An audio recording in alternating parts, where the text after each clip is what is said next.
Assalamu alaikum guys, my name is Muhammad Ajlan Sarwar. Welcome to our YouTube channel Human Resource Management.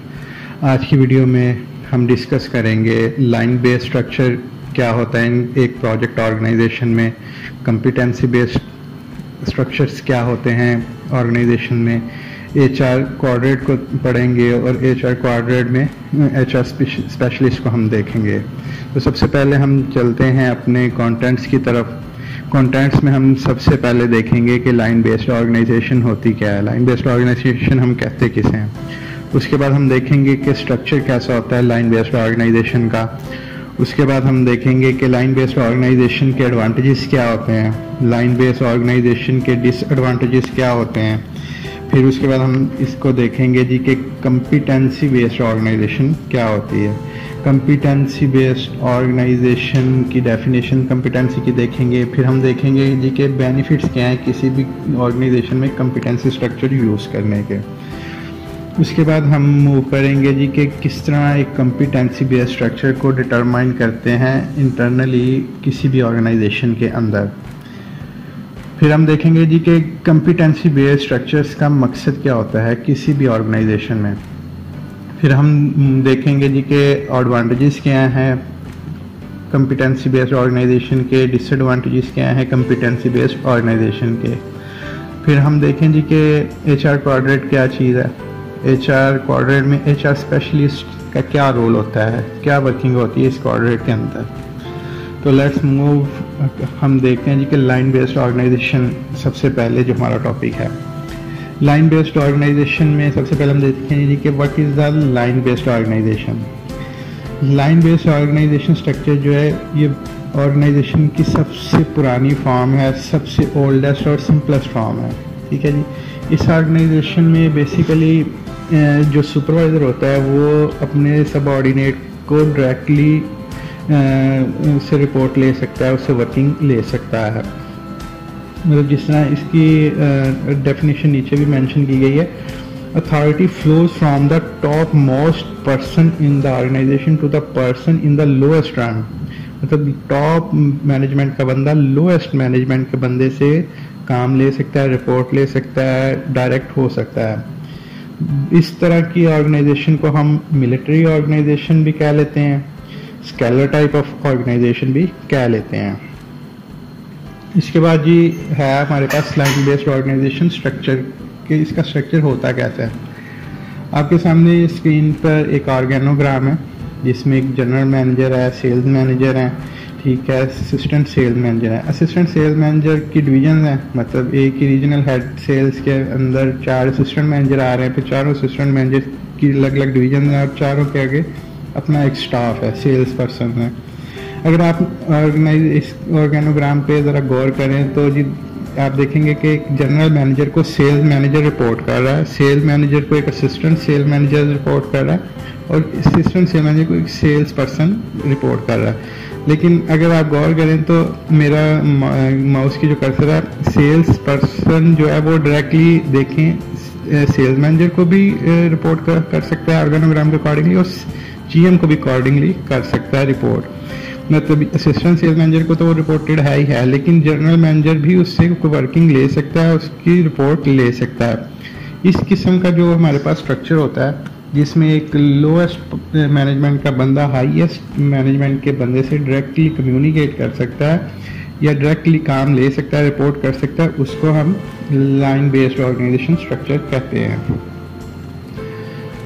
तो सबसे पहले हम देखते हैं जी कि लाइन बेस्ड स्ट्रक्चर का हमारे पास एडवांटेजेस क्या क्या होते हैं।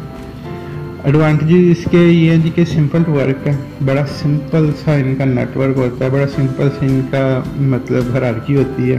ठीक है। दूसरा इसका जी इकोनॉमिकल है, इफेक्टिव है, आप कोई भी डिसीजन किसी भी किस्म का क्विकली ले सकते हैं विद स्मूथ कोऑर्डिनेशन के साथ। ठीक है। इसके बाद ये यूनिटी को प्रमोट करती है, जो भी जिस तरह की ऑर्गेनाइजेशन जो है confirms the scalar principle of organization, further it promotes the unity of command। ठीक है।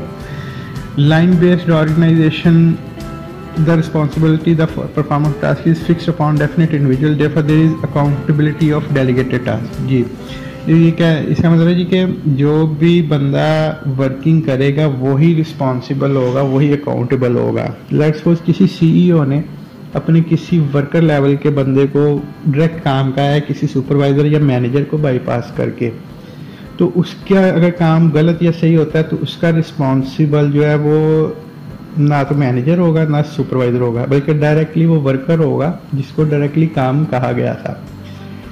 There is excellent discipline in line organisation due to unified control. ठीक है जी, यूनिफाइड कंट्रोल होता है इसलिए डिसिप्लिन, बड़े वेल डिसिप्लिन होते हैं। The overall cost of the running organisation is low due to the non involvement of staff person.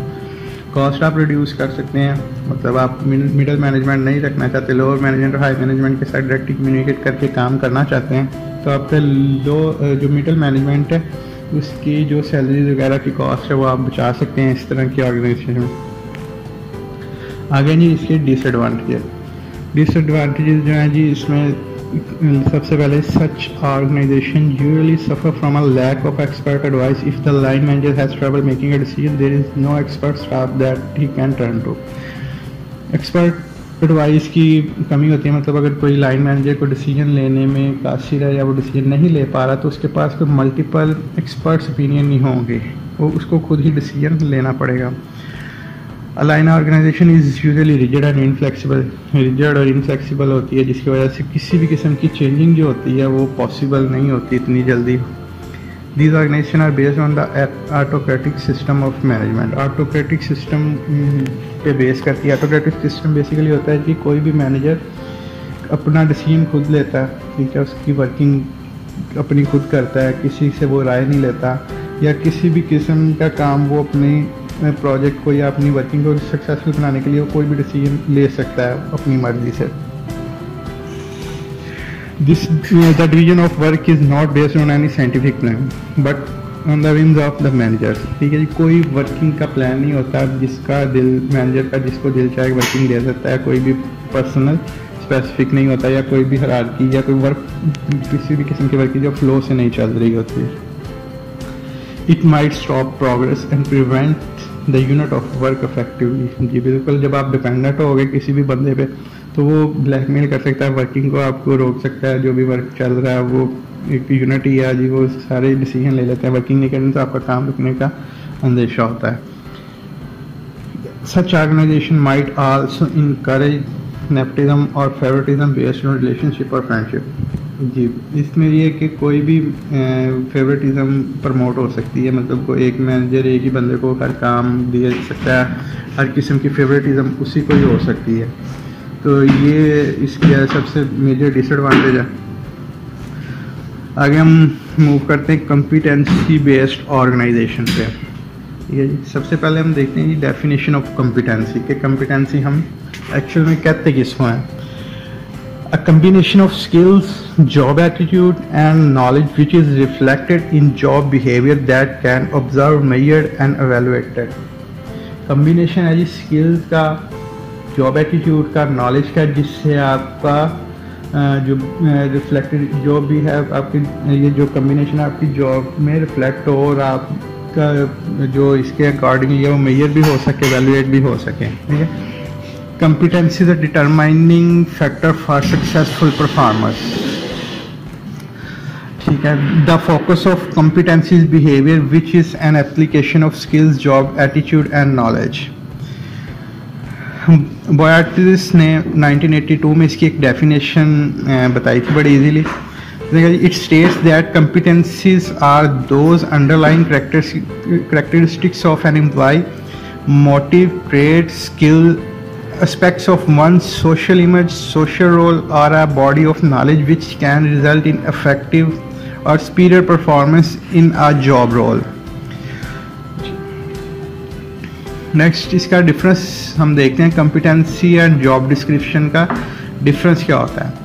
Basically जो job description होती है उसमें देखा जाता है कि उसमें व्हाट का ऑप्शन वर्ड आता है, ठीक है, काम करना क्या है, जबकि जो कॉम्पिटेंसी है उसमें फोकस किया जाता है कि वर्किंग को करना कैसे है, प्लानिंग होती है उसमें properly.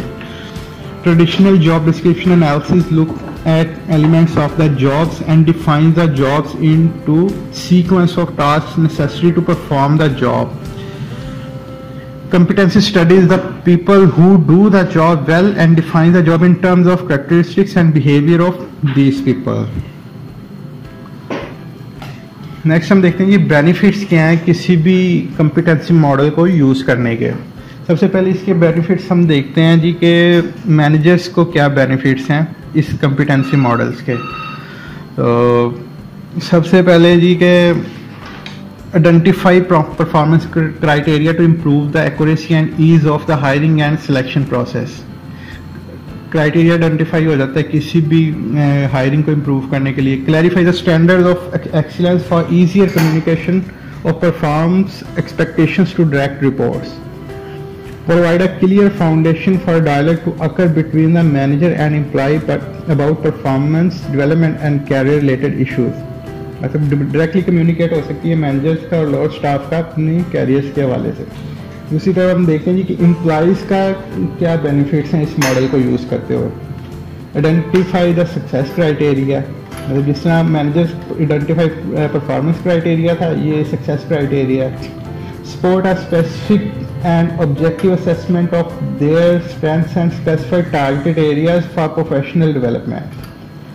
Provide development to the methods for enhancing their skills. बिल्कुल जी उनकी स्किल्स को इन्हांस करने के लिए उन पर इन्वेस्ट किया जाता है, उनको ट्रेनिंग्स दिलवाई जाती हैं आउटसोर्स हो इन हाउस हो। तो ये इनके बेनिफिट्स है। हम देखते हैं जी कि determine the internal competency based structure, कि जी किसी भी इंडस्ट्री में कम्पिटेंसी मॉडल बेस यूज़ किस तरह होता है। सबसे पहले आपको ये फ्लो शो कर रहा है एरोस के अकॉर्डिंगली। इंटरनल अलाइनमेंट होती है। इंटरनल अलाइनमेंट मतलब प्रॉपर हायरार्की होती है, प्रॉपर चैनल होता है, हर बंदा अपने काम का रिस्पॉन्सिबल है, जवाबदेह है, एक हायरार्की से चलते हैं, मतलब उसमें किसी किस्म की मैनेजमेंट या कोई बंदा बाईपास नहीं हो सकता, प्रॉपर चैनल के थ्रू वर्किंग होती है। कोर कम्पिटेंसीज होती हैं कि हर बंदा अपने अपने काम में एक्सपर्ट है, मतलब वो किसी पे डिपेंडेंट नहीं है। मतलब लेट्स सपोज अगर एक मैनेजर ने अपने टेक्नीशियन से काम लेना है तो उसकी काम लेने के लिए अपने आप में भी कम्पिटेंसी होनी चाहिए ताकि वो ब्लैकमेल ना हो सके।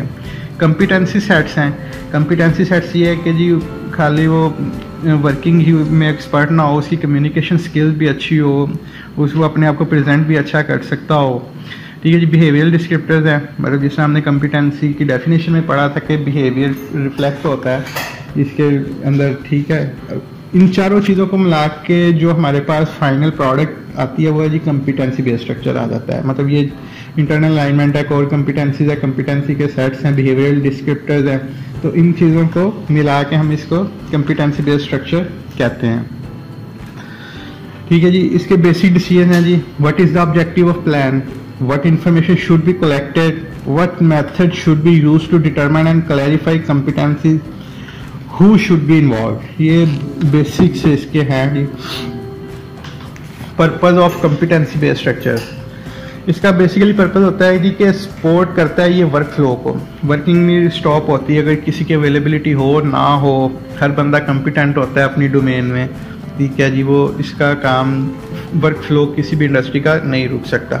फेयर टू एम्प्लॉइज़ है। फेयर टू एम्प्लॉइज़ का ये मतलब है जी कि हर बंदे के साथ प्रॉपर डील किया जा रहा है, किसी को किसी किस्म की कोई फेवरेटिज्म नहीं है, हर किसी का वैल्यूएशन प्रॉपर होती है, उसकी प्रोजेक्ट्स पे या उसकी वर्किंग पे उसकी होती है एवेल्यूएशन, वो एनुअली हो बाई एनुअली हो, जिस तरह की भी वो प्रमोशन हैं वो अकॉर्डिंग टू देयर जॉब्स होती हैं। फिर है जी direct behaviour towards organisation objectives. ठीक है। डायरेक्ट हर बंदा अपनी ऑर्गेनाइजेशन के ऑब्जेक्टिव की तरफ डायरेक्शन होती है, कोई पर्सनल उसमें कोई इश्यूज नहीं होते। तो यही इसमें पर्पस है बेसिकली। एडवांटेजेस क्या हैं जी, हायर प्रोडक्टिविटी है, वर्क फ्लो स्मूथ होता है जी, इस वजह से वर्क हायर प्रोडक्टिविटी है, हायर क्वालिटी है, हर बंदा कॉम्पिटेंट है, अपना अपना इनपुट 100% देता है, हायर क्वालिटी होती है, लोअर कॉस्ट होती है, लो स्टाफिंग लेवल होता है, इम्प्रूव्ड रिलेशंस होते हैं। इसके बाद ये डिसएडवांटेजेस हैं। एक ही इसका मेजर डिसएडवांटेजेस है ये, आप जो स्टार्टिंग में है वो आपको इन्वेस्ट करना पड़ता है अपने एम्प्लॉयज़ की स्किल को इन्हांस करने के लिए, बूस्ट अप करने के लिए। हाई पे देन एवरेज है। इसके बाद ये हम HR क्वाड्रेंट की तरफ मूव करते हैं, human resource quadrant. Human resource quadrant जो है किसी भी प्रोजेक्ट बेस्ड ऑर्गेनाइजेशन में होता है जी। ये बेसिकली इसके 4 की प्लेयर्स होते हैं क्वाड्रेंट के, HR क्वाड्रेंट के, जिसमें प्रोजेक्ट वर्कर्स होते हैं, लाइन मैनेजर्स होते हैं, प्रोजेक्ट मैनेजर्स होते हैं और HR स्पेशलिस्ट होते हैं। ये चारों इम्पोर्टेंट रोल रखते हैं, चारों ही कंपल्सरी है इस क्वाड्रेंट में, ठीक है। This players will what we will address as a collective nature of human resource management and we argue that dysfunctions in the human resource organization can be explained by weak interplay between 2 or more these players, ठीक है। अब इसमें basically है तो 4 की players, HR specialist, line managers, project managers, project workers. बस इस video में हम सिर्फ ये देखेंगे कि HR स्पेशलिस्ट का क्या रोल है एक ह्यूमन रिसोर्स क्वाड्रेंट में।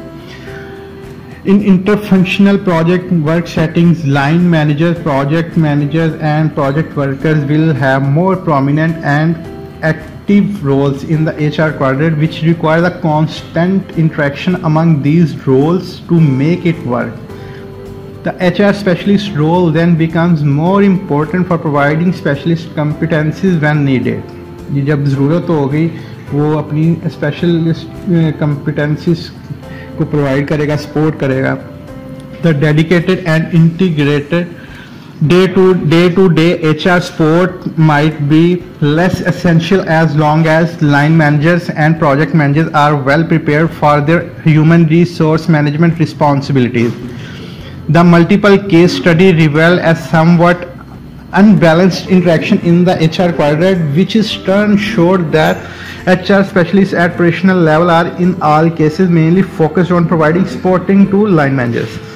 मतलब मोस्टली सपोर्टिंग जो होती है लाइन मैनेजर्स को होती है HR स्पेशलिस्ट की। HR specialist role in interfunctional project work setting should also be oriented towards supporting project managers and project workers in their roles. This could be done by providing specialist HR competencies as well as by coordinating and creating platforms for efficient collaboration and experience sharing among the other players in HR quadrant. मतलब अपनी expertise, अपना experience, अपनी जो भी working है वो उसको share करने से स्किल्स भी इनहांस होगी, सपोर्ट भी होगी बाकी जो प्लेयर्स हैं क्वाड्रेंट के अंदर. Thus, HR specialist in the HR quadrant of interfunctional projects work settings primarily follows a HR based logic. ये भी ठीक है. Consequently, the basic configuration for the HR department should be competence based but preferably complemented with a similar line based structure in which HR specialists are assigned the role of supporting collaboration among the other players in HR quadrant. ये छोटी सी हमारी video थी आज की. तो मज़ीद videos के लिए हमारे YouTube चैनल को लाइक करें, सब्सक्राइब करें. उम्मीद करता हूँ कि आपको ये वीडियो पसंद आई होगी. जी जज़ाकल्लाह, थैंक यू, अल्लाह हाफिज़.